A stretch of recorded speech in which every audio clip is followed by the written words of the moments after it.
இந்த காணாமல் போன ஆடு ஊமையை அநேக நிச்சயமாய் நீங்கள் கேள்விப்பட்டிருப்பீர்கள். கேள்விப்படாதவர்கள் யாராவது இருக்கீங்களா? அப்படி நீங்க கையை வைத்துனா உங்களுக்கு காது கேட்கலன்னு அர்த்தம். நான் ஒரு ஊர்ல போய் நச்சுன்னு சொல்லும் பொழுது கேட்டேன், இன்றோடு குடிப்பழக்கத்தை விட்டு விடுதல் எல்லாம் கையை வைத்து என்று சொன்ன உடனே முதல் கையை வைத்துனது இந்த முன் வரிசையில் இருக்கிற உதவுற பையனுங்க. அவங்களுக்கு நான் கேட்ட கேள்வி புரியல. இன்றோடு குடிப்பழக்கத்தை விட்டு விடணும்னு ஃபர்ஸ்ட் ரோல் அப்படியே அந்த சின்ன பாலர் சபை எல்லாம் கை வைத்துனாங்க. நான் சொன்னேன், தேங்க்யூ, உங்களை பார்த்தாவது அந்த பெரியவங்க திருந்தட்டாங்க. எனக்கு ஆண்டவர் பாதத்தில் அவருடைய வார்த்தையை நாம் தியானிக்க வந்திருக்கிறோம். இந்த காணாமல் போன ஆடு என்கிற உவமை நிச்சயமா நீங்கள் எல்லாரும் கேள்விப்பட்ட ஒரு உவமை. நான் இன்றைக்கு இந்த பகுதியை வாசிக்கிற பொழுது பைபிள்ல எங்கெல்லாம் இந்த ஆட்டை பற்றிய செய்திகள் எதற்காக ஏன் சொல்லப்பட்டது என்றெல்லாம் என்னுடைய மனசுல ஒரு அலை போல ஓடிக்கொண்டிருந்தது. எல்லாவற்றையும் நினைத்து பார்த்தேன். அதனுடைய பின்னணி கொஞ்சம் ஆழமானது. கத்தோலிக்க திருச்சபையில் ஒரு அழகான பாரம்பரியம் இருக்கிறது. ஞாயிற்றுக்கிழமை 10 நிமிஷம் தான் சேவன் கொடுக்க வேண்டும் என்பது. அதனால பல குருக்களுக்கு இந்த வார்த்தையை உடைத்து கொடுக்க நேரம் கிடைப்பதில்லை. எனவே இன்றைக்கு நீங்கள் எல்லாரும் பொறுத்து தான் ஆகணும். நான் உங்களுக்காக ஒரு கொஞ்சமா அதனுடைய ஆழத்தை சொல்லலாம் என்று நான் விரும்புகிறேன். பாருங்கள், இந்த திருப்பலி வேளையில நாம் நற்கருணை உட்கொள்ள முன்பு ஒரு ஜெபம் சொல்லுவோம். என்ன ஜெபம் அது? உலகின் பாவங்களே போக்கும் சர்வேசனுடைய செம்மறியே. இன்றைக்கு பல வீடுகள்ல அம்மா அப்பா கோபம் வந்தா பிள்ளைகளுக்கு பாவிக்கிற பெயர் செம்மறி. இந்த பல வீடுகளில் நான் பார்த்திருக்கிறேன். சில சின்ன பிள்ளைகள், இந்த வீட்டில் இருக்கிற அம்மா அப்பா பிள்ளைகள் குழப்படி தாங்க முடியலன்னா கழுத, செம்மறி, இதெல்லாம் பைபிள்ல ஆண்டவருக்குரிய பெயர்கள். நம்ம செம்மறி, உலகின் பாவங்களை போக்கும் சர்வேசனுடைய செம்மறியே. கழுது என்று திட்டுகிறோம். ஆண்டவர் எருசலேமுக்குள்ள போகிற பொழுது அவர் விரும்பி தேடி எடுத்த வாகனம் கழுதை. எனவே இனிமே உங்க பிள்ளைகளுக்கு திட்டும் போது யோசிங்க, நம்ம ஆண்டவரை தான் திட்டணும். உலகின் பாவங்களை போக்கும் செம்மறி. கவனிங்கள், இன்றைக்கு ஆண்டவர் ஆட்டை குறித்து ஒரு உவமை சொல்லுகிறார். ஆடு, செம்மறி ஒரே வகை. எனவே ஒரு உவமை சொல்லுகிறார். பரிசுத்த வேதாகமத்திலே பாருங்கள், நான் தொடக்கத்திலே இருந்து அங்கு மிகும் ஒரு சில உதாரணங்களை மட்டும் காட்டுகிறேன். படைப்பின் தொடக்கத்திலேயே ஆண்டவர் ஆடு மேய்க்கிறவன் மீது ஒரு தனி விருப்பம் கொண்டிருந்தார். எங்க இருக்கிறது தெரியுமா? எங்க இருக்கிறது? காயின் ஆபேல் கதை தெரியுமா? காயின் என்ன தொழில் பார்த்தவன்? காய்கறிகள் தோட்ட தொழில் பார்க்கிறவன். ஆபேல் என்ன தொழில் பார்த்தான்? ஆடு மேய்க்கும் தொழில். அவன் ஆடு மேய்த்த தொழில் செய்தபடினாலேதான் ஆண்டவருக்கு எதையாவது கொடுக்க வேண்டும் என்று சொல்லி ஒரு மூத்த முதல் கன்றை ஆண்டவருக்கு கொடுத்தான் என்று பைபிளிலே வாசிக்கிறோம். அந்த காணிக்கையை ஆண்டவர் ஏற்றுக்கொண்டதால், ஆடு செம்மறி கடவுளுக்கு கொடுக்கப்பட்டதால் ஆபேல் ரத்தம் சிந்த வேண்டி வந்தது. கவனிங்கள், இயேசு வெறுமனே ஒரு உவமையை சொல்லவில்லை. 100 ஆடு இருந்துச்சு, அதுல அப்படியே மேய்ச்சல் நிலத்துக்கு 100 ஆட்டையும் கொண்டு போனோம். ஒரு ஆட்டைக்காக ஓடிவே அந்த ஆட்டை தேடி பிடிச்சோம், தோல்ல தூக்கி போட்டு சந்தோஷமாய் கும்மாளம் குத்தினோம், ஆடினோம், பாடினோம், ஆடு மீண்டு வந்து விட்டது என்று ஆண்டவர் உவமை சொல்லவில்லை. கடவுளுடைய இயேசுனுடைய வார்த்தையிலிருந்து, வாயிலிருந்து வருகிற ஒவ்வொரு சொல்லும் ஆழமான அர்த்தம் கொண்டது. எனவே அவர் குறிப்பிட்ட இந்த காணாமல் போன உவமை சொல்லுகிற பொழுது பழைய பாட்டில இருந்து ஒரு சின்ன உதாரணம். காயின் ஆபேல். ஆபேல் ஆடு மேய்க்கும் தொழில் செய்தவன். அந்த ஆட்டை கடவுளுக்கு காணிக்கையாக கொடுத்தான். அதனால் அவன் ரத்தம் சிந்த வேண்டி வந்தது. ஆட்டினுடைய ரத்தம் சிந்தப்படவில்லை, ஆபேலின் ரத்தம் சிந்தப்பட்டது. தொடக்க நூல் 12 விடுதலை பயண நூல் 12வது அதிகாரத்துல உங்க எல்லாருக்கும் இது ஞாபகம் இருக்கும். ஒவ்வொரு வருஷத்திலையும் ஒரு தடவை தான் இந்த வாசகம் வாசிக்கப்படும். என்ன வாசகம்? வருஷத்துல ஒருக்க தான் வாசிப்பார்கள். பரிசுத்த வாரத்திலே, பாஸ்கா காலத்திலே, பரிசுத்த வாரத்திலே விடுதலை பயண நூல் இஸ்ரவேல் மக்களுடைய விடுதலையை குறித்து சொல்லுகிற பொழுது மறைக்கல்வி படிப்பிக்கிற ஆசிரியர்களுக்கு ஞாபகம் இருக்கும். சிலருக்கு இருக்கும், சிலருக்கு இல்லாம இருக்கும். என்ன உதாரணம்? ஆண்டவர் ஆட்டை எடுக்கிறார். மோயிசன் வழியாக சொல்லுகிறார், எல்லா வீட்டுக்கும் போய் சொல்லு, எல்லா வீட்டுக்கும் போய் சொல்லு. விடுதலை பயன் நூல் 12வது அதிகாரத்துல ஒவ்வொரு வீட்டுக்கும் நீ போய் சொல்லு, அவர்கள் வீட்டுக்கு ஒரு ஆடு, வீட்டுக்கு குடும்பத்துக்கு ஒரு ஆடு தயார்படுத்த சொல்லு. அந்த ஆட்டை வச்சுதான் அவங்க வீட்டை நான் காக்க போகிறேன். கவனிங்கள், தொடக்க நூல் விடுதலை பயன் நூல் 12வது அதிகாரத்துல 2வது 3வது வசனம் சொல்லுகிறது, இஸ்ரேல் மக்கள் கூட்டமைப்பு முழுவதற்கும் நீ சொல்ல வேண்டியது, அவர்கள் இப்போது இந்த மாதம் 10ஆம் நாள் குடும்பத்துக்கு ஒரு ஆடு, வீட்டுக்கு ஒரு ஆடு என்று தேர்ந்தெடுத்துக் கொள்ளட்டும். ஏன் இந்த உதாரணத்தை காட்டினேன் என்றால், பழைய பாட்டிலே ஆண்டவர் ஒரு செம்மறியை ஆட்டை எடுத்து அந்த ஆட்டை கொலை செய்து அதை சமைத்து அவர்கள் சாப்பிடுவார்கள். அந்த ஆட்டினுடைய இரத்தத்தை ஒவ்வொரு வீட்டிலும் கதவு நிலைகளிலும் பூசி வைப்பார்கள். ஆண்டவருடைய தூதர் அதனால் போகிற பொழுது ஆட்டினுடைய இரத்தம் பூசப்பட்ட வீட்டுக்கு ஒன்றும் நடக்காது. அவருடைய வீட்டை ஆண்டவருக்கு கடந்து போய் மற்ற வீடுகளில் இருக்கிறவர்களை அழித்து கொண்டு போவார் என்று பைபிளில் சொல்லப்பட்டிருக்கிறது. எனவே ஆண்டவர் இயேசு காணாமல் போன ஆடு என்று ஓமையை எடுத்திருக்கிறார். பைபிளில் ஏற்கனவே விடுதலை பயணங்களிலே இஸ்ரவேல் மக்கள் அடிமைகளாய் எகிப்து தேசத்தில் இருந்த பொழுது அவர்களை வெளியே கொண்டு வருவதற்கு ஆண்டவர் பாவித்த ஒரு முக்கியமான பிராணி ஆடு. அந்த ஆட்டினுடைய ரத்தம் தான் அவர்களுக்கு அடையாளம். அது எந்தெந்த வீட்டிலே பூசப்பட்டிருந்ததோ அந்த வீட்டுக்கு ஒன்றும் செய்யவில்லை ஆண்டவர், அவர்கள் காக்கப்பட்டார்கள். அந்த ரத்தம் பூசப்படாத ஆடு கொலை செய்யப்படாத வீட்டிலே இருந்தவர்கள் கொலை செய்யப்பட்டார்கள். இப்படி பைபிளில் நிறைய உதாரணம் இருக்கிறது. நீங்க என்ன விட்டா நான் 1 மணி நேரம் பிரசங்கம் பண்ணி கொண்டு போய்விடுவேன். ஆனால் குறிப்பிட்ட உதாரணங்களை காட்டுகிறேன்.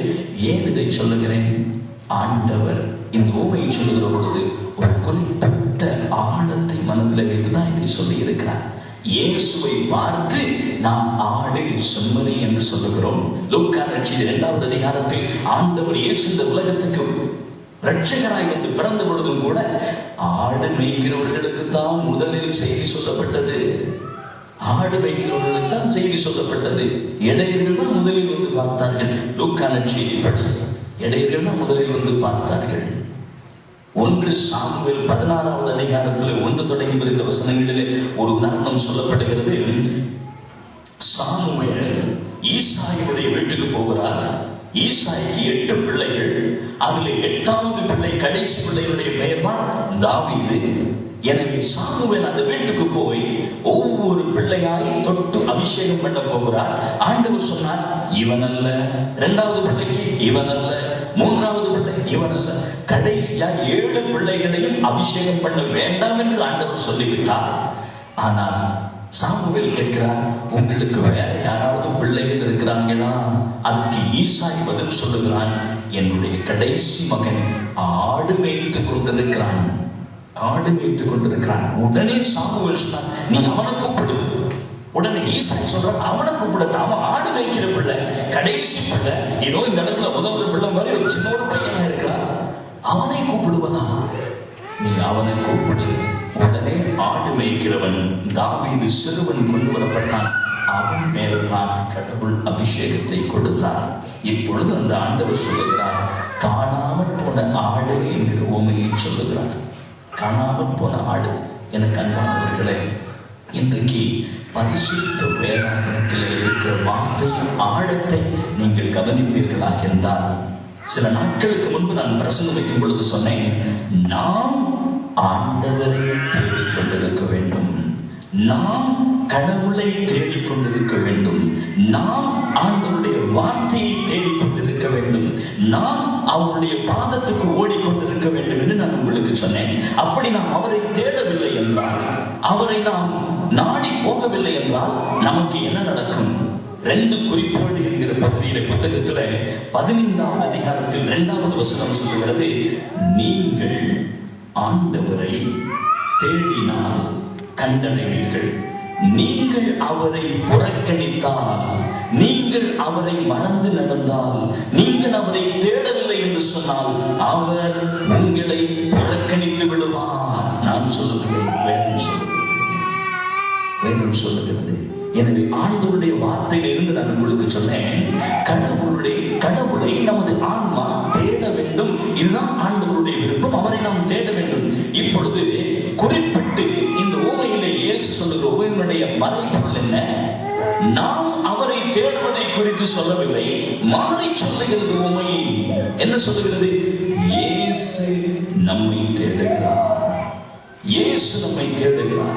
உவமையிலே 100 ஆடுகள் என்று சொன்னது இந்த உலகத்தில் இருக்கிற எல்லாரையும் குறிக்கும். இன்றைக்கு முதல் வாசகத்திலே கவனித்திருப்பீர்கள், எல்லாரையும் ஆண்டவர் சேர்த்துக் கொள்ளுகிறவராக இருக்கிறார். எனவே 100 ஆடுகள் சகலரையும் குறிக்கும். அது இந்துக்களை குறிக்கும், இஸ்லாமியர்களை குறிக்கும், பௌத்தர்களை குறிக்கும், திருமுழுக்கு பெற்றவர்களை குறிக்கும், திருமுழுக்கு பெறாதவர்களை குறிக்கும், கிறிஸ்தவர்களை குறிக்கும், கத்தோலிக்கர்களை குறிக்கும். எல்லாருக்கும் பொதுவானது. இயேசுவின் நற்செய்தி எல்லாருக்கும் உரியது. எனவே ஆண்டவர் 100 ஆடுகள் என்று உதாரணத்துக்கு எடுத்தது எல்லாரையும் சேர்த்துக் கொள்ளுகிறது என்று அர்த்தம். அதில் ஒரு ஆடு தொலைந்து போனால் அந்த ஆடு மேய்க்கிறவன் அந்த ஆட்டை தேடிக்கொண்டு போகிறதை சொல்லுகிறது. யோவான் நற்செய்தி 10வது அதிகாரத்துல ஆண்டவர் ஒரு உவமை சொல்லுகிறார். தன்னை குறித்து பேசுகிற பொழுது ஆட்டின் பட்டி என்று சொல்லுகிறார். ஆடுகளை வளர்க்கிற போருகிற இடத்தை குறிக்கிறது. இப்படி சொல்லுகிறார். ஆட்டு கொட்டில் பற்றி உவமையிலே சொல்லுகிறார். 10வது அதிகாரம் 11வது வசனம், நல்ல ஆயன் நானே, என் நல்ல ஆயன் தன் ஆடுகளுக்காய் உயிரை கொடுக்கிறார். 27வது வசனத்திலே சொல்லுகிறார், என் ஆடுகள் என் குரலுக்கு செவி சாய்க்கும், எனக்கும் அவற்றை தெரியும், அவையும் என்னை பின்தொடர்கின்றன. எனவே இயேசு தன்னை குறித்து ஆயன் என்று சொல்லி இருக்கிறார், தன்னை குறித்து நல்ல ஆயன் என்று சொல்லி இருக்கிறார், தன்னை குறித்து ஆடுகள் ஆயனுக்கு குரலுக்கு செவி கொடுக்கின்றன என்று சொல்லி இருக்கிறார். அப்படிப்பட்ட இயேசு ஆடு என்கிற உவமையை எதற்காக எடுத்தார்? இந்த உவமையிலே ஆண்டவர் எதை சொல்ல வருகிறார், எதை குறிப்பிட்டு பேசுகிறார் என்பதை உங்களுக்கு சுருக்கமாய் காண்பிக்கிறேன். ஆட்டை குறித்து உங்களுக்கு தெரியும். சில நேரங்களில் இந்த வீட்டில் அல்லது யாருக்காவது எதையாவது ஒன்று சொல்லும் பொழுது, இந்த ஒரு இடத்துல நிரந்தரமா இருந்து வேலை செய்யாதவர்களுக்கு சொல்லுவார்கள், இந்த ஆடு கடிச்சா போல அங்க கொஞ்சம் இங்க கொஞ்சம். தெரியுமா உங்களுக்கு? அப்படி சொல்லியிருக்கீங்களா? பாத்தீங்களா? நீங்க வேற பிராணிகளுடைய உதாரணம் எடுக்க மாட்டீங்க. நாய் கடிச்சா போல அங்க கொஞ்சம் இங்க கொஞ்சம் சொல்ல மாட்டீங்க. அப்படி சொல்ல மாட்டோம். சிங்கம் கடிச்சா போல அங்க கொஞ்சம் இங்க கொஞ்சம் சொல்ல மாட்டீங்க. புலி கடிச்சா பேசக்கூடாத மிருகம், அங்க கொஞ்சம் இங்க கொஞ்சம் சொல்ல மாட்டீங்க. ஆனால் ஆடு கடிக்கிறது போல அங்க கொஞ்சம் இங்க கொஞ்சம். அது ஆட்டினுடைய சுபாவம், அது ஆட்டினுடைய தன்மை, அது ஆட்டினுடைய இயற்கையிலேயே அது ஆட்டுக்குள்ளே இருக்கிற ஒரு தன்மை. அது ஒரு மென்மையான பிராணி, மற்ற பிராணிகளை போல தந்திரம் இல்லாதது, தன்னை யோசிச்சு பிளான் பண்ணி காரியங்களை செய்ய தெரியாதது. அப்படி இல்லை. ஓநாயை சொல்லும் பொழுது சொல்லுவோம் குள்ளநரி என்று சொல்லுவோம், ஆட்டை குறித்து சொல்லும் பொழுது அப்படி சொல்ல மாட்டோம். ஆட்டை குறித்து சொல்லும் பொழுது, எனவே ஆண்டவர் காணாமல் போன ஆடு என்று சொல்லுகிற பொழுது ஒரு மனிதனை முழுவதும் அவர் படித்து விட்டார். ஒரு மனுஷனுடைய தன்மை சுபாவம் முழுவதும் அவருக்கு தெரிந்து விட்டது. எனவே ஒரு மனிதனுக்கு சமமாய் உதாரணம் ஒன்று கொடுப்பதற்கு அவர் தேர்ந்தெடுத்தது ஆடு. என்றால் ஆட்டினுடைய தன்மையை சொல்லுகிறேன், அது உறுதியற்ற ஒரு சுபாவம் கொண்டது. ஆட்டினுடைய தன்மை. இன்னைக்கு சிலர் ஆட்டுப்பாலெல்லாம் விரும்பி குடிப்பாங்க, ஆட்டுக்கறியெல்லாம் விரும்பி சாப்பிடுவாங்க. இனி நீங்க ஆட்டுக்கறியை எடுத்து அப்படியே வாயில வச்சு சாப்பிட கிட்ட கொண்டு போகும் பொழுது உங்களுக்கு லூக்கா நற்செய்தி 15வது அதிகாரம் ஞாபகம் வரணும். ஞாபகம் வருமா உங்களுக்கு? நல்லா போட்டு பிடிச்சி ஒரு ஏப்பம் விடும்போதுதான், அன்னைக்கு சொன்னாரே ஆட்டை பற்றி, இன்னைக்கு சாப்பிட்டு முடிஞ்சவங்கதான் நமக்கு ஞாபகம் வருது. ஆண்டவருடைய வார்த்தையில கடவுளை இயேசு பாருங்கள், எவ்வளவுக்கு ஆழமாய் ஒரு மனிதனை பற்றி நினைக்கிறார். அதனால்தான் சொன்னார், என் ஆடுகள் எனக்கு செவி சாய்க்கின்றன, என் ஆடுகளை தனித்தனியாய் எனக்கு தெரியும். I know my own. எனக்கு தெரியும். ஆட்டினுடைய தன்மை ஒரு இடத்துல நிக்காதுங்க, இங்க கொண்டு விடுங்க, பச்சையாக இருக்கிறது அப்படியே சாப்பிட்டு கொண்டிருக்கும், கொஞ்சமா கழுத்து உயர்த்தும், அந்த தூரத்துல இன்னும் கொஞ்சம் பச்சையா தெரிஞ்சா இங்க இருந்து அங்க போயிடும். அங்க சாப்பிட்டு கொண்டிருக்கும். இன்னொரு இடத்துல எங்கேயாவது பச்சையா தெரிஞ்சா அங்க போயிடும். ஆண்டவர் சொன்னார், மனிதன் இன்றைக்கு அப்படித்தான். ஒரு மனிதனுடைய ஆன்மா அப்படித்தான் இருக்கிறது. The soul of a person is like that. ஆட்டை உதாரணமா கொடுத்தார் பார்த்தீங்களா? இன்றைக்கு ஆடு ஒரு இடத்துல நிற்காது, நிரந்தரமற்றது, சபலத்தன்மை கொண்டது, மந்தமானது, தனக்குள்ளே உறுதியற்ற நிலையிலே இருக்கிறது.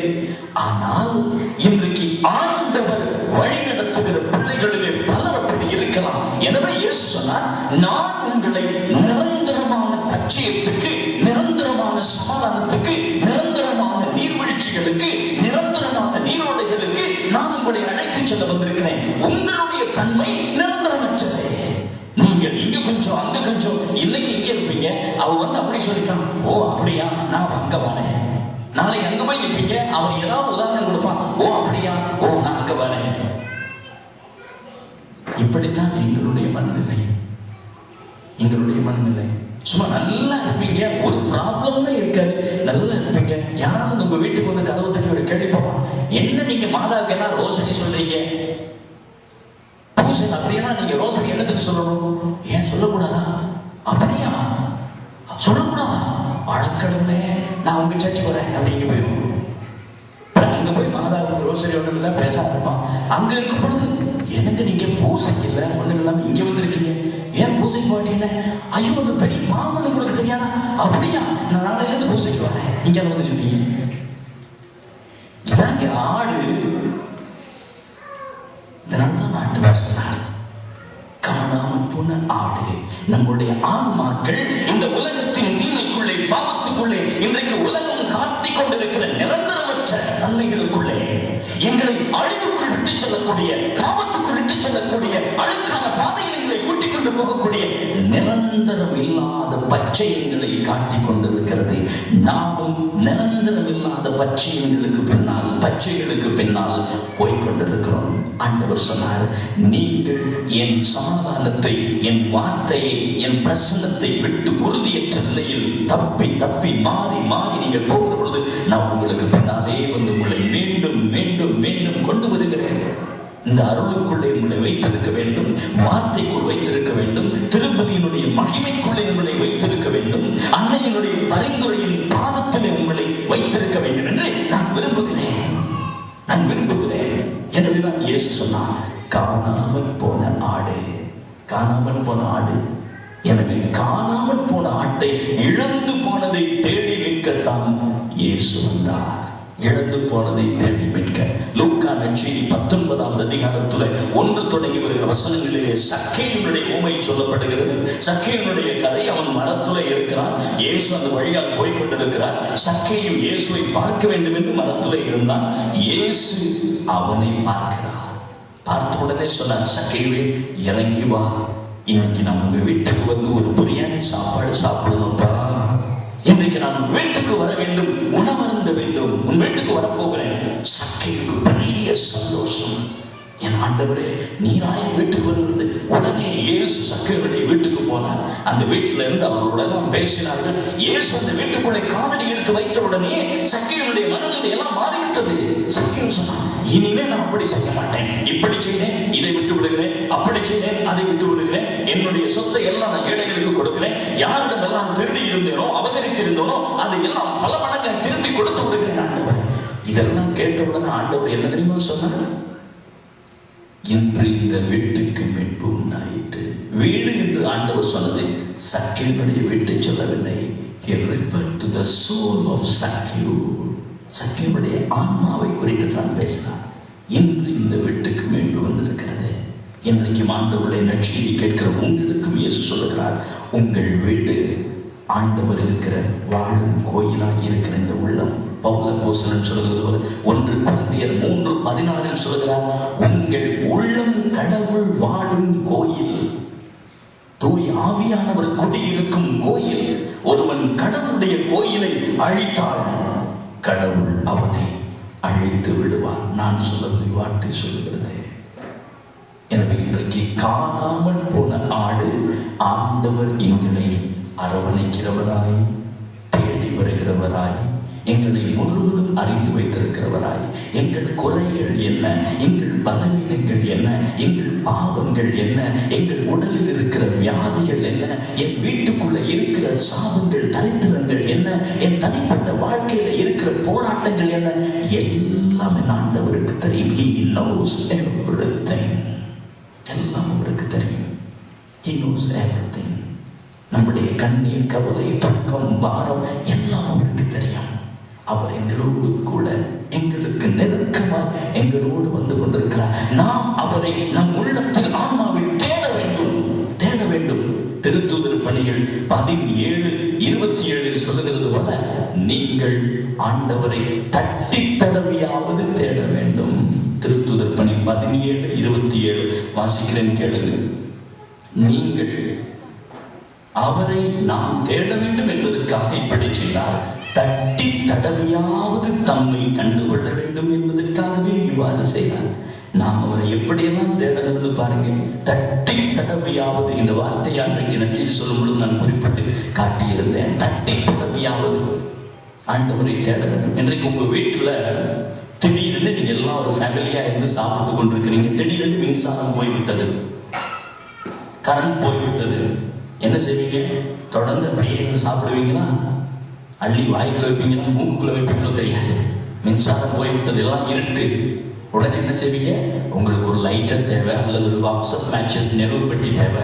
நீங்க உடனே அந்த நெருப்பட்டியை போய் எடுக்கணும். சாப்பாட்டு மேசில நிச்சயமா இருக்காது, அது கிச்சன்ல இருக்கும், எங்கேயாவது இருக்கும். அந்த நெருப்பட்டி எப்படி போயிருப்பீங்க? எப்படி இருப்பீங்க? இருட்டு போன உடனே நீங்க சாதாரணமா நடக்கிறது போலயே நடப்பீங்களா? கைவீசமா, கைவீசு நெருப்பட்டியை தேடி போறேன் போவீங்களா? நீங்க, நான் யதார்த்தமாய் பேசுகிறேன், நீங்க போவீங்களா? உங்களுக்கு கண்ணுல பார்வை இருக்கும், நடக்கக்கூடிய ஆற்றல் சக்தி இருக்கும். ஆனா கதரை விட்டு எழும்பி இப்படித்தான் போவீங்க. பிடிக்கக்கூடிய கதிரை மீசையில பிடிச்சு தடவிதான் போவீங்க. தட்டி தடவியாவது போகும்போது எப்படி போவீங்க? ஒரு நாளைக்கு செய்து பாருங்க. கண்ணை மூடிக்கொண்டா போவீங்க? கண்ணை மூடிக்கொண்டா எப்படி போவீங்க? உங்கள் கண்கள் திறந்திருக்கும், ஆனால் நீங்கள் தடவி கொண்டு போவீர்கள். புரியுதா உங்களுக்கு? உங்க கண்கள் திறந்துதான் இருக்கும், but you will be searching. தட்டி தடவி போவீங்க. அங்க போனோட கூட வழக்கமா உங்களுக்கு தெரியும், நெருப்பட்டி வைக்கிறோம். போனோட கையை வச்சு உங்களால் எடுக்க முடியாது, கண் திறந்துதான் இருக்கும். அப்பாடா, அதை எடுத்து கொடுத்தேன், இதை கொடுக்க முடியாது. ரெண்டாவது காணிக்க தட்டி தடவியாவது. பாருங்கள், பவுல் அப்போஸ்தலன் எவ்வளவு ஆழமாய் சொல்லுகிறார். இன்றைக்கு எங்களுடைய ஆன்மீக வாழ்க்கை அப்படித்தான். நாம் ஆண்டவரை இந்த உலகத்திலே நாம் ஆன்மீக குருட்டுத்தனத்தில் வாழ்கிறோம், இருட்டில் வாழ்கிறோம். பார்வை இருக்கிறது, ஆனால் கடவுளை பார்க்க முடிவதில்லை. அந்த வெளிச்சத்தை மீண்டும் ஏற்றுகிற பொழுது மீண்டும் பார்க்க முடியும். தட்டி தடவியாவது. இந்த உலகம் என்கிற இருட்டுக்குள்ளே, மாயைக்குள்ளே மனுஷனுடைய இருதயம் ஆத்மா வாழ்ந்து கொண்டிருக்கிறது. அழகை தீயவன் இந்த உலகத்திலே எப்படியெல்லாம் ஒரு மனுஷனை பாவத்திலும் தீமையிலும் இச்சையிலும் அழித்து போடலாம் என்று காத்திருக்கிறான். இயேசு அவர்தான் காணாமல் போன ஆடாகிய எங்களை, என்னை, உங்களை தேடி வருகிறார், தேடி வருகிறார். மீண்டும் அவர் கொண்டு வர வேண்டும் என்று துடிக்கிறார். அருள் வாழ்வுக்குள்ளே, ஒரு புது வாழ்வு அனுபவத்துக்குள்ளே. சமாரிய பெண்ணை அந்த கிணற்றடியிலே தேடி போன இயேசு, 18 வருஷமாய் வியாதிப்பட்டிருந்த பெண்ணை தேடி போன இயேசு, 38 வருஷமாய் பெத்சதா குளத்தடியில் வியாதிப்படுக்கையில் இருந்த மனிதனை தேடி போன இயேசு, இன்றைக்கு உன்னையும் என்னையும் அழிந்து கொண்டிருக்கிற, பொய் பாவத்தில் விழுந்து கொண்டிருக்கிற, கடவுளை தேடாமல் இருக்கிற நீங்க எல்லாம் இந்த இடத்துல பெரிய பாவம் செய்து இந்த இடத்துக்கு வரல. பெரிய கஞ்சா கடத்தி கொலை செய்து பெரிய பாவங்கள் செய்து வரவில்லை. ஆனால் எந்த ஒரு மனிதன் தன் ஆன்மாவில் கடவுளை தேடாமல் மறந்திருக்கிறானோ அதுதான் நாம் செய்கிற முதல் பாவம். இரண்டாவது, நாம் செய்கிற தவறுகளை உணராமல் வாழ்கிறோமே, அதுதான் அடுத்த பாவம். Forgetting the sense of sin is sin. Forgetting the sense of sin. பாவத்தை குறித்த உணர்வை மறக்கிறோமே, அதுதான் பெரிய பாவம். எனவே இன்றைக்கு ஆண்டவர் பாதத்துல நாம் காணாமல் போன ஆடுகளாய் இருக்கிறோம். அவர் நம்மை தேடிக்கொண்டிருக்கிறார். நம் ஆத்மாவில, இருதயத்துல ஒரு கொஞ்ச இடம் ஆண்டவருக்கு கொடுக்கிற காலம் இது. கொஞ்சமாய் ஆண்டவரை நாம் அனுதினமும் தேட வேண்டிய காலம் இது. தெய்வ பயத்தில் நாம் போக வேண்டிய காலம் இது. இது போகக்கூடாது, இதற்கு மேல் போகக்கூடாது என்று தெரிந்தால் போகாமல் கூடாது. சாதாரணமாய் வாகனத்தை வீதியில ஓடுகிற பொழுது ஒரு ரெட் சிக்னல் நீங்க நிக்கிறீங்க, அதை கடந்து இவரும் போவதில்லையே. சாதாரண வீதி விளக்குக்கே இவ்வளவு கீழ்ப்படுகிறீங்களே. இந்த பரிசுத்த வேதாகமம் எத்தனை தடவைகளில் வாழ்க்கையில சொல்லியிருக்கும், இதை மீறி நீ போகக்கூடாது, இதை கடந்து நீ போகக்கூடாது, இதற்கு அங்கால நீ போகக்கூடாது. ஆனால் நாம் போய்கொண்டுதான் இருக்கிறோம். இந்த உலகத்திலே அல்ல செக்யூரிட்டி, இயேசு கிறிஸ்துவில் நமக்கு பாதுகாப்பு. சில காரியங்களை நாம் செய்ய மறப்பதே இல்லை. உங்களுடைய வாகனங்களில் சில நேரங்களில் போகும்போது நான் பார்த்திருக்கிறேன், ஏன் இருந்தோடனே ஃபாதர் பெல்ட் போடுங்க. You never forget to put on your car belt.